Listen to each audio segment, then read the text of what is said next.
நம்ம இப்போ இருக்கிற இடம் கர்நாடகா மாநிலத்துடைய கோலார் மாவட்டத்தில் அவனி அப்படின்ற ஒரு கிராமத்தில் இருக்கிறோம். இங்கே 1500 ஆண்டுகளுக்கு மேல் பழமையான ஒரு சிவன் கோவில் இருக்கு, ராமலிங்கேஸ்வரர் திருக்கோவில். இந்த கோவிலுக்குள்ளேயே 4 கருவறைகள் இருக்கு, 4 சிவலிங்கங்களை இங்க நம்ம தரிசனம் பண்ணலாம். இந்த கோவிலுடைய பிரதான கருவறை சோழர்களால் கட்டப்பட்டது. இங்க நிறைய தமிழ் கல்வெட்டுகளும் இருக்கு. இந்த இடத்துல நம்ம முதல்ல லக்ஷ்மண லிங்கேஸ்வரா சன்னதியை உள்ள போய் பார்க்க போறோம்.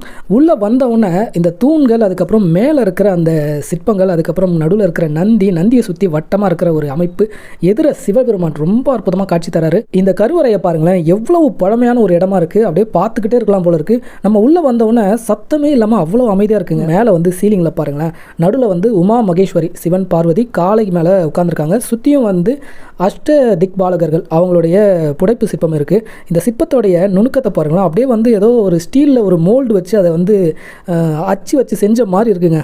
மேலே இருக்கிறது ஒரே கல், அதுவும் சீலிங்கில். இந்த சிப்பெல்லாம் பார்க்குறப்ப ஏதோ ஒரு லேசரில் வந்து பிரிண்ட் பண்ணி எடுத்த மாதிரி அவ்வளோ தத்ரூபமாக இருக்குது.